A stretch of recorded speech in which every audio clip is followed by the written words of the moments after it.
Want Fortnite to run smoother even on low-end PCs? Here's how to get those potato graphics in Fortnite for max FPS. Step 1. Open Settings and go to the Video tab. Set your display mode to full screen and resolution to 1280 by 720. Next, let's turn graphics quality settings to low. How? You manually change everything to off or low.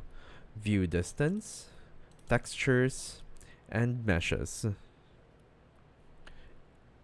Scroll up and turn rendering mode to performance, lower graphical fidelity.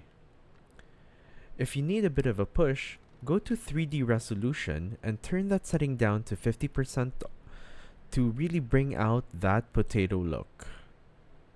Of course, you can go even lower if you need a bit of a push, but going too low may negatively impact game playability. Apply those settings and restart Fortnite. So you're gonna go from this to this. You'll gain massive FPS even if it looks like 2012 Minecraft. Now drop in and clap with smooth frames, potato style.